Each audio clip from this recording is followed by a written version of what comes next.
Hello दोस्तों, मैं आपकी राधिका। आप सभी को मेरा वंदन अभिनंदन सादर प्रणाम। बहुत ही प्यारे सा सुंदर सा आज एक राम भजन लाए हैं, क्योंकि देखिए भगवान श्री राम जब हमारे वन से लौट के आए तो उनकी माताएं कितनी खुश हुई, सारे अवधवासी कितने खुश हुए, चिड़िया चहचहाने लगी, फूल सारे खिल गए। बड़ा ही सुंदर भाव था उस टाइम का।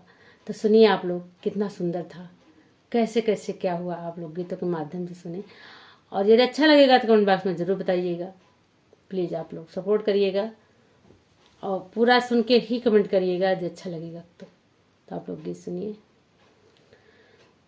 बड़ा ही प्यारा गीत है।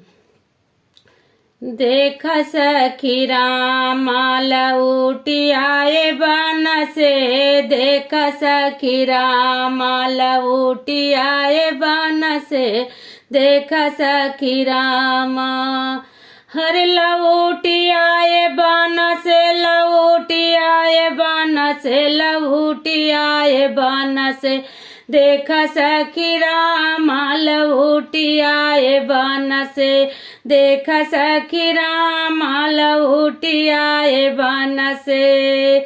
जब मोरे राम बगियावा में आए, जब मोरे राम बगियावा में आए, हर सूखल पेड़वा लदरी गए फल से, देख सखी राम लौटी आए बन से, देख सखी राम लौटी आए बन से, लौटी आए बन से, लौटी आए बन से, लौटी आए बन से, देख सखी राम लौटी आए बन से।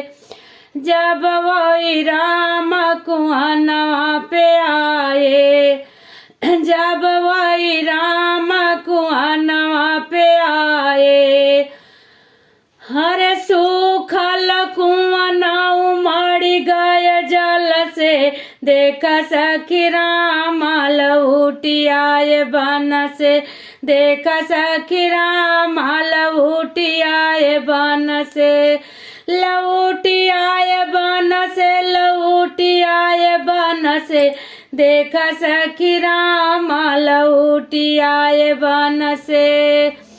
जब मोरे राम गई लगे गईले, अरे जब मोरे राम गई लगे गईले, हरे दूधवा चुआन लागे गई अनके थान से, देख सखी राम लौटी आए बन से, देख सखी राम लौटी आए बन से, लौटी आए बन से, लौटी आए बन से, लौटी आए बन से, देख सखी राम लौटी आए बन से। जब वही राम हर जब वही राम मैयन से मिले, हर मैयन से मिले, मैयन से मिले, हर मैया रोई दहाड़े मार के, देख सखी राम लौटी आए बन से, देख सखी राम लौटी आए बन से, लौटी आए बन से, लौटी आए बन से, लौटी आए बन से, देख सखी राम लौटी आए बन से।